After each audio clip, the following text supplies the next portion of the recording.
So I've just finished taking my photos and I want to download it to the actual computer. On the camera itself, if you look on it, you're going to find an actual floppy piece.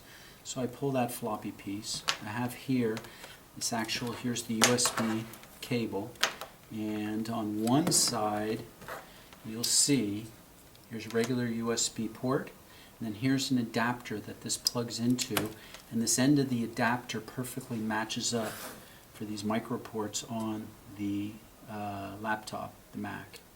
Then this side here of the USB cable goes into the floppy, and you can see when you see it that it matches perfectly. So I'm going to go ahead like this, match it up. I'm going to take this. Now I haven't plugged it in yet, and when I take this and I plug it in, there's most likely what happens most of the time. The moment I power this camera up, a signal should be sent from the camera to the computer that'll let it know that there is a camera there, and then the application photos, which is right there, should start to bounce and open.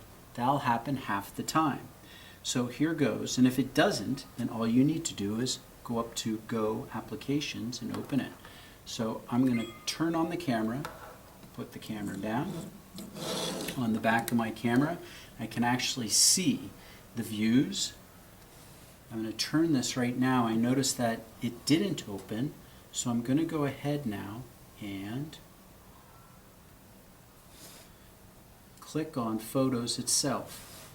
And if Photos is not there on your dock, then you know from your Mac OS training that all you have to do is go up to Go Applications, select Go Applications right there, and inside of there you'll see Photos.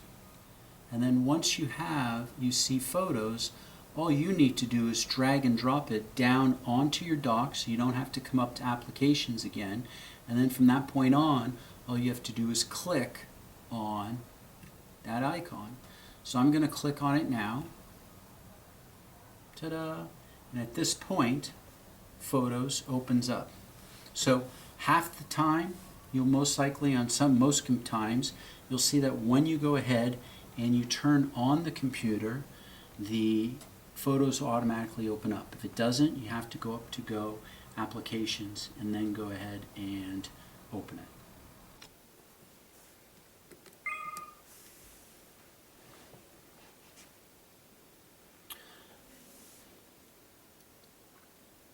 So here, the camera's on. Once the camera's on and it feels that cord, we already opened up the program. It automatically goes into view mode. And back here you'll actually see it's in view mode. Ooh, I just took off the connection. Let me do that again. And you'll see inside the actual app itself, I can see there's the actual camera, and I can see what's on the actual camera. So here's a number of images. Okay.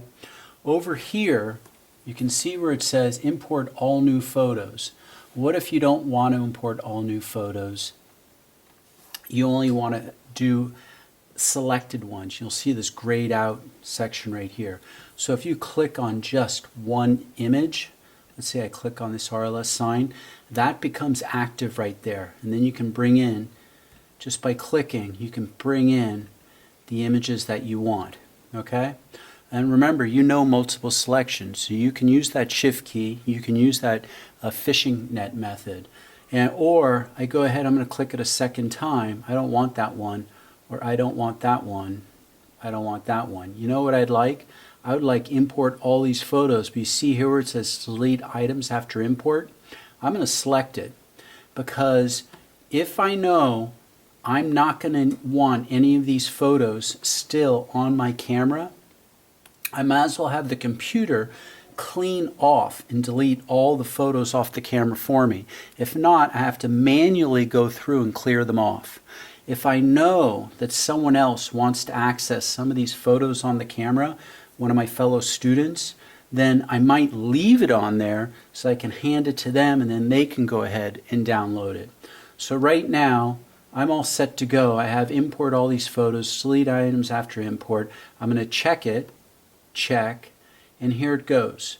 It's actually importing it right now, so I'm no longer viewing the camera over here. It's no longer highlighted.